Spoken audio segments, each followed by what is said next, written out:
With all the boats gone, a curious calm came over the Titanic. The excitement and confusion were over, and the hundreds left behind stood quietly on the upper decks.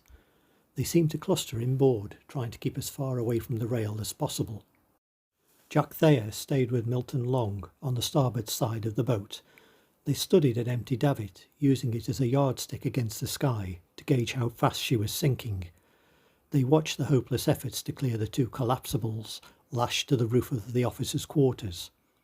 They exchanged messages for each other's families. Sometimes they were just silent. Thayer thought of all the good times he had had and all of the future pleasures he would never enjoy. He thought of his father and his mother, of his sisters and brother. He felt far away, as though he were looking on from some distant place.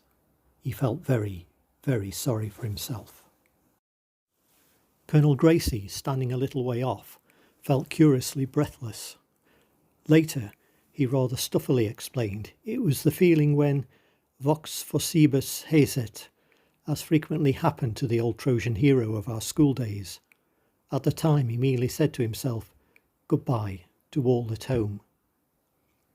In the wireless shack there was no time for either for self-pity or vox faucibus haesit.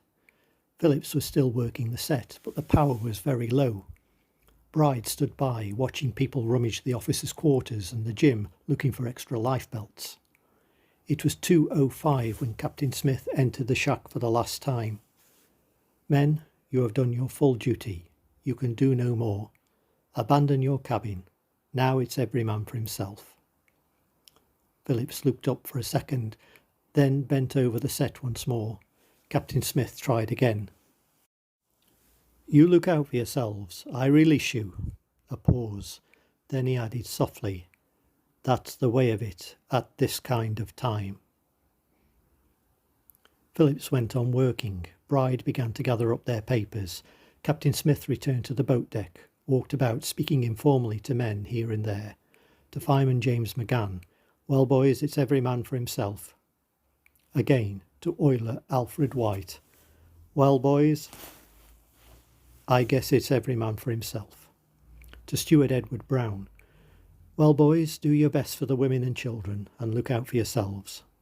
To the men on the roof of the officers' quarters, "You've done your duty, boys. Now every man for himself." Then he walked back to the bridge.